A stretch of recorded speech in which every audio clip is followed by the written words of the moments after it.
Ras Al Khaimah, the northernmost of the 7 Emirates in the UAE, boasts over 40 kilometres of glorious Gulf coastline. Sitting on the old trading routes between Europe and the Far East, the bustling city of Ras Al Khaimah itself, pushing up against the spectacular Hajjah Mountains, now blends traditional and modern in a harmonious mix of structures such as the Sheikh Zayed Mosque and towering hotels and office blocks. But today is half marathon day.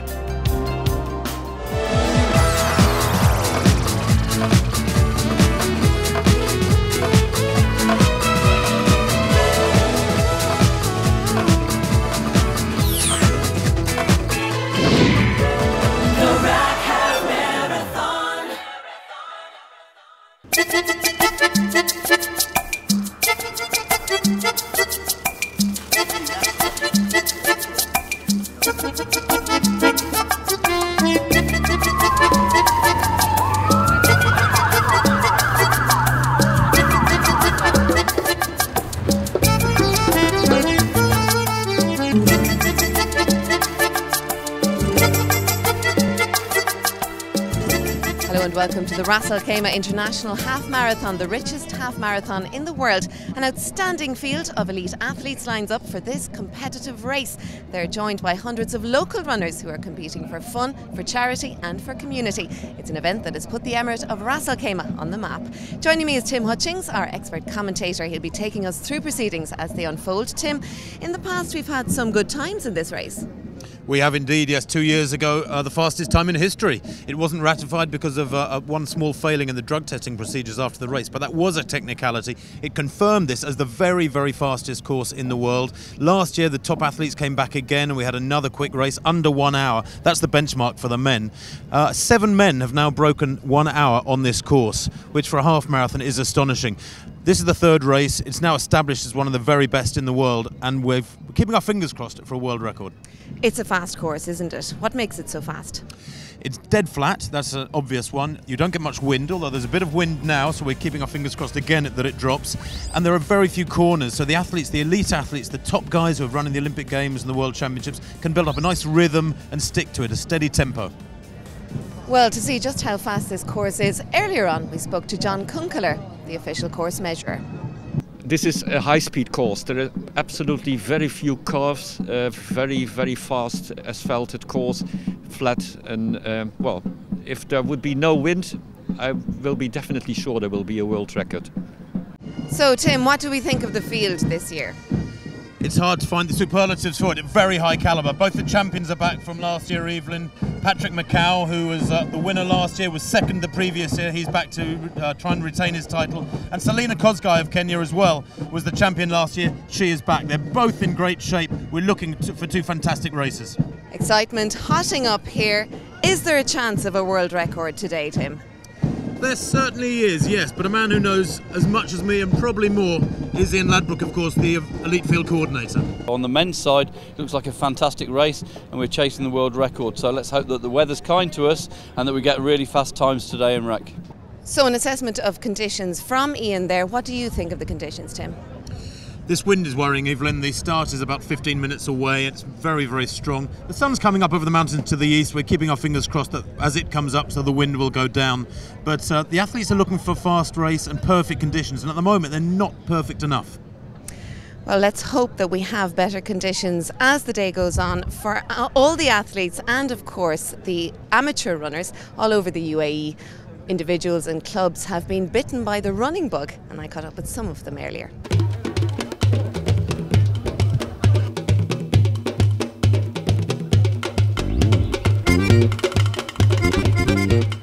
Frank Bishop joins me now. Frank, what's the name of your club?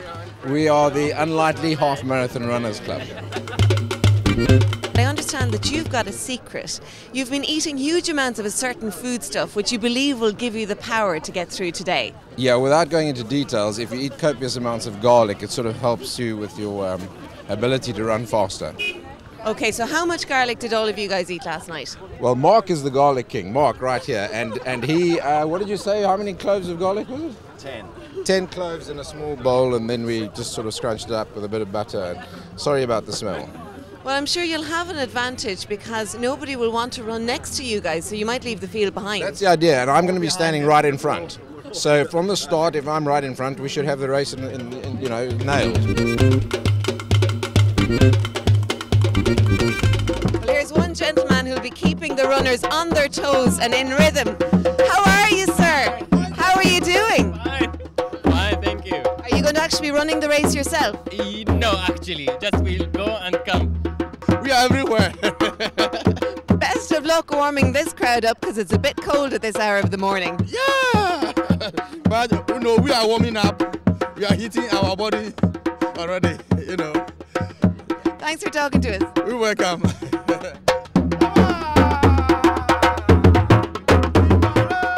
Have you any other warm-up techniques apart from holding each other very tightly? That's it. No, that's as far as we go.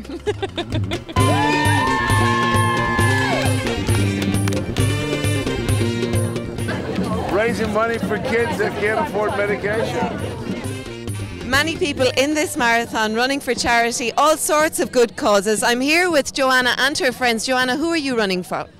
We've made a charity organization called the Somali Initiative, and it's in partnership with SOS Children, which is the largest orphan charity in the world, and the RAK Half Marathon. So we hope to have a good run this year. And how much money would you say you've raised so far? It's really hard to tell, but we're hoping for at least $4,000. Good stuff there. So a great cross-section of people running for all sorts of reasons, standing shoulder to shoulder with the elite athletes of the sport. Yes, that's the great thing about endurance sports and running in particular, is you can have Olympic champions like Daratu Tulu running today in the women's race, lining up against the joggers, lining up against the front runners, the athletes running for charity. Very few sports can you do that. You don't too often get a chance to kick a ball against David Beckham. Hundreds of runners lining up on the streets of Ras Al Khaimah for this 7:20 a.m. start of the third edition of the RAK Half Marathon. The elite fields are stronger than ever before and lining up ready to go for their 21.1 kilometre trip round the city in this wonderful event which has set such high standards in the last 2 years. The event is the vision, of course, of Sheikh Saqib bin Mohammed Al Kazimi, who wants to welcome hundreds of visitors to his emirate and see the highest sporting standards set, as well as a great day out. Well, the Sheikh himself is an interested spectator. As the gun is due to go, the athletes have travelled from far and wide, but in particular, these men from East Africa. The Kenyans and Ethiopians dominating the start list. Patrick Macau, the champion from last year, will be up against Ariba Merga, the biggest threat from the Ethiopian side. And the women's line-up too, very, very strong. Aselafek Mergia of Ethiopia amongst the favourites. The champion, of course, Selina Kosgei there, wearing number 51 from Kenya, will be tough to beat. And there is Daratu Tulu wearing 70, a two-time Olympic champion over 10,000 metres in the lineup. Athletes like these have trained for many months, very, very hard indeed at their various training bases. And now is the moment of truth. The Sheikh himself gets the field underway. It's a dead flat course, very, very fast circuit around the city. And these athletes know full well, the elite at least, that they have the opportunity here to set new standards for themselves and perhaps world standards as well. Well, the elite men's field includes some 10 men who have broken the 1 hour mark for the full marathon. And the objective today is to not only go under the hour for the marathon, but perhaps to threaten the world record. Pacemakers are in place, they're already to the front of the field. And this is the circuit that they'll be moving around. It's basically a giant anti-clockwise loop of the city and the central lagoon. Very, very flat indeed, and it stands out as being fast because it has so few sharp corners, which is what breaks up the rhythm of the athletes and slows them down ultimately. The last mile and a half is very quick indeed alongside the lagoon. That left-hand turn and then half a mile sprint into the finish line should bring them home well under the hour, the men. And the women, we hope, aiming for at least a new course record, under 70 minutes. Well, that's a big pack of men. They are moving very, very quickly indeed in these early stages. There are markers at each 5 kilometre point, so the first indicator we'll get of the tempo they're moving at is at 5 kilometres. Number 20 there, the Matthew Koech of Kenya, the early pacemaker, due to take them through to the 10 kilometre point. He's in very good shape himself, having finished second in the Nairobi half marathon just a couple of weeks ago. And the women's field as well have pacemakers, one of whom, in fact, is a world-class male athlete. But this is a mixed race, meaning the athletes all started together a few minutes ago. And Zak Gihara, a Kenyan athlete, will be leading these women around at the speed that they have requested. That's Dire Chun of Ethiopia, a tiny figure, but very, very strong indeed. And another Ethiopian there at the front of the men's field simultaneously. Number 2 is 25-year-old Dariba Merga, who himself won a marathon in Houston in the USA in 2 hours 7 minutes just a month ago. To be racing again so soon is very, very unusual indeed. But doesn't he look full of running? Nearer the camera there, wearing number 9, that's Joseph Maregu, a 31-year-old Kenyan who is one of that group, very high-class group. This is perhaps the highest quality half marathon in history. Maregu has broken 60 minutes as well. Well, the course is very exposed to what is quite a strong wind blowing across the city this morning, which may affect the athletes in one or two places. But I have to say that the speed that they've set out at, in this men's race in particular, the women look to be moving at a more sheepish pace, is very, very promising indeed. They're coming up towards 5 kilometres. They're looking for a time of around 13 minutes 50 seconds. That sort of order at 5 kilometres. And with the Koech there at the pacemaker to the right wearing 20, and Dariba Merga wearing number 2 at the 4, really pushing hard. They're going to fly through 5 kilometres here, well on schedule. 13:41 at 5,000 metres. Look at that! 14 seconds, 15 seconds inside world record schedule. Incredible running, and to think there's a pack of them together at this tempo. My word, it does underline how good conditions are in terms of the flatness of the course. Of course, back down the field, not everybody's concerned about world records or course records so much as just getting around. Hundreds of the club runners and joggers in the event are running for charity. It's a huge element of this event, as are most of the big events around the world. Well, here's that women's field in the green vest. The male pacemaker Zak Gihara that I was referring to, acting as the Pied Piper, so to speak, for a group of, some 12 or 14 women together. And they too now approaching the 5 kilometre point. They have certainly set off more conservatively. But there are huge incentives for these ladies to run fast. Time bonuses and indeed a $100,000 bonus for a world record. That might not be on the cards now. They might already have blown their chances of a world record here, but a very quick time is certainly quite possible. Coming through to 5,000 metres, they're looking for 16:53, and they've gone through in 16:12. That's quick as well, it's quick enough. They've set up the opportunity, at least, to record a very quick time here today, if not a world record. And again, just as in the men's competition, that's a big pack. Well, these split times and the progress of the race is being relayed back to everybody at the start and finish line, where Evelyn is with the visionary of the race. Yes, indeed, Your Highness. Thank you very much for talking to us. Tell us, why did you begin the Ras Al Khaimah International Half Marathon? Well, if I see the faces today smiling, happy, it gives me like a million reasons to do it. I think it's very important to encourage gathering like these, to encourage sports, to encourage people to have this kind of activities. It's a great event. It's a great event for people to be happy, to go out and to enjoy themselves, and to compete as well, to compete in a nice way. The lagoons and beach of the Cove Rotana Resort, as well as luxurious accommodation and catering, have positively pampered the athletes racing today. It's a glorious location, just a few miles from the centre of Ras Al Khaimah. That 5 kilometre split will have excited this lead pack in the men's field. 13:41 at 5,000 metres, way inside world record schedule. And looking very aggressive, doing most of the leading at the moment, is Dariba Merga. He's a very busy athlete, continually looking around him, glancing down. You compare his demeanour with that of the athletes around him, and he's just a little bit too intense for my liking. Needs to relax in these early stages. It's very quick indeed, though. Already, that initial pack of some 12 or 13 athletes has been whittled down. Now they're approaching the 10-kilometre point. Certainly, they've been running into the wind for some of this last 5 kilometres or so.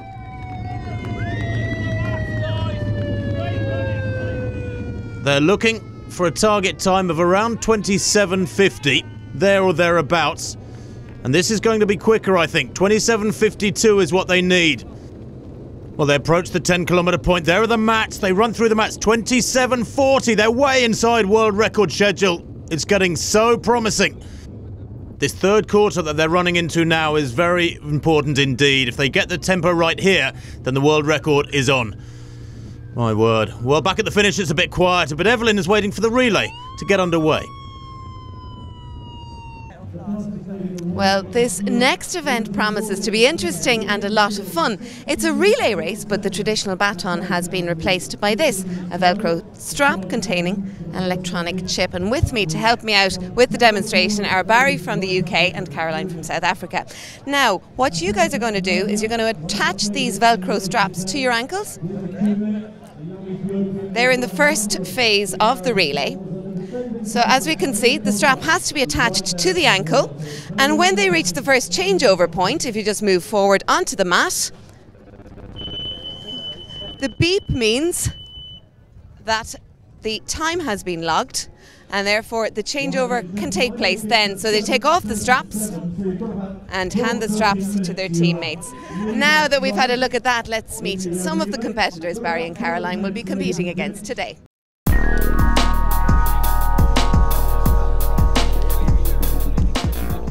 Are you competing as part of a team? I am, but we're trying to raise charity for one of my friends back in Scotland.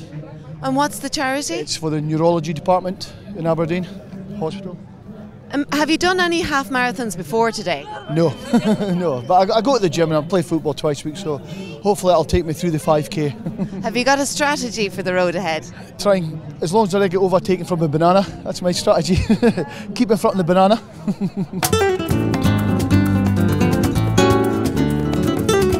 Why did you decide to compete in what looks suspiciously like a banana costume?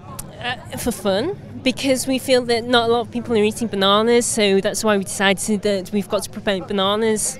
Do you think you'll strike a blow for your crusade today? Absolutely. Listen, best of luck. People running for all sorts of reasons here at the RAK International Half Marathon.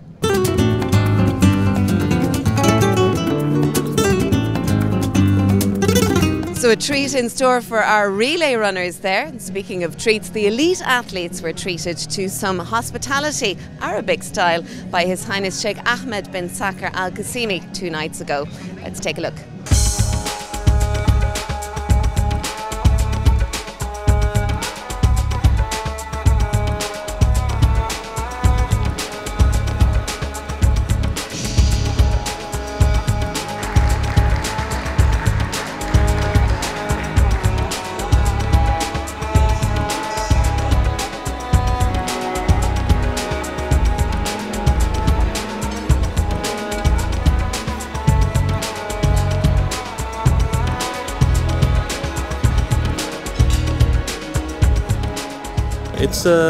It's always to be like a night gathering with all the professionals and whoever wants to run. I mean to feel like the family.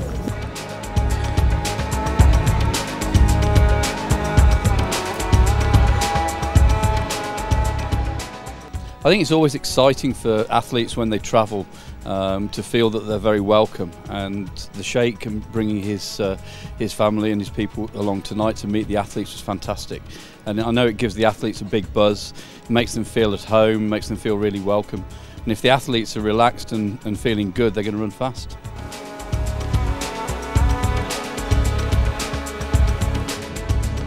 So plenty of fuel for the journey ahead there for our elite athletes, but the team relay race is about to start. Let's go back to Tim. Well, absolutely vital that those chips are securely fixed to the runner's ankle in this team relay. You've got other team members, of course, depending upon your handing it over at each changeover. There are 4 athletes in each team, with each member running roughly 5 kilometres, roughly a quarter of the full race distance. 7:50 a.m. And half an hour after the elite field got underway for the half marathon itself, so the relay gets underway in far more relaxed and sedate manner. Well, this is the front end of the women's field. This is anything but sedate, moving very well indeed. There's a definite acceleration, slight upping in tempo from that first 5 kilometers. Just looking at some of these names now. 66 is Ashu Kazim. 72 there, you can see clearly that's Amani Gobina, the 26-year-old Ethiopian. And Zaki Hara there at the front end, the 25-year-old male athlete, is the pacemaker for this women's group. And what a good job he's doing, because as they approach 10 kilometres now, it's very quick indeed. Their target time to break the course record is 33 minutes and 47 seconds. They're way, way up on that. This has been very impressive, this last 5K, considering the size of the group. Here they go, their turn over the mats, and it's very quick. 32 minutes 14. Well, that's fantastic. That's over a minute and a half ahead of course record schedule. We're certainly heading for a new course record. We're certainly heading for a clocking of under 70 minutes. And who knows, maybe something a long way under 70 minutes, which would make this one of the fastest half marathons in history for women. And it's the number of them together at this pace that impresses me. Well, a chance now to look at the second half of the race on the course map. That's where they are. They take a right turn there just before the golf course, head down alongside one of the palace grounds towards the 14-kilometre point, and the turnaround there. That's the sharpest turn on the course there. Back up past the golf course, the right-hand turn alongside the lagoon, then the left to the finish line. It's very quick running. Well, Dariba Merga now, still at the front, but beginning with this unrelenting tempo to whittle down the lead group. These two together. Patrick Macau, the champion from last year. He was second here 2 years ago in the inaugural running of the event. And those two are pulling away. The gaps here have begun to grow. And the caliber of those runners chasing in the background is unbelievable. They are world-class athletes, each one of them. And yet they're being dropped by these two. Merga here has had an astonishing last year. He was fourth in the Olympic Games. He ran the fastest half marathon in the world last year in Delhi last November. Then only a month ago, had that marathon in Houston where he ran 2:07, and some thought it was unwise coming to RAK to run this race. But look at the performance he's producing. Surging and surging again and again to try and get away from Patrick Macau. Macau, though, is a very tough cookie. And the reason in this third quarter that Merga, in the darker strip, is trying to get away from Macau, who wears the yellow, is because Macau has such a quick finish. Merga knows full well that the Kenyan can really turn it on, can crank it up in the last mile and beat world-class fields. And Merga in the blue there to the left is trying to drag out that sting from the tail of the Kenyan. Kiprotich back in third place. Isn't he looking strong? He's doing well he's closed the gap in fact on this too, and he's doing well to stay with them because he's been on his own for the last mile or mile and a half. Now there's a good idea of the gap. You can see the leading pair just above that white van. You can see the yellow vest there of Macau. Merga has been doing most of the aggressive running. Kiprotich behind them is putting in some sterling work to keep in touch with them. But is Macau just biding his time, or is he hanging on? At least twice now in this third 5-kilometre segment, he's been dropped by just a few metres. Here's the turnaround at around 14.5 kilometres. And psychologically, perhaps now, as they approach the 15-kilometre point, they feel as though they're on the run in. Very soon they'll be in the final quarter of the race. Kiprotich in third place. Only, what, 15 or 20 metres down? Dariba Merga leading by half a stride from Patrick Macau. Still in touch with them is Kiprotich. And he's, in effect, Kiprotich, prodding these two. They can't afford to relax. They know full well if they relax for just a couple of 100 yards, he'll close up on them. Well, Merga's doing this pushing of the pace, and they approach 15 kilometres now, and this will be an important marker for him, a checkpoint where he will know the time and be able to work out in his head whether or not that world record is still on. I fancy it is. If anything, they've accelerated yet further in this third quarter. This split is critical. 15 kilometres coming up. The mark we're looking for to be on world record schedule is 41.29. And there it is. They go over the match and they've hit it exactly. Equaling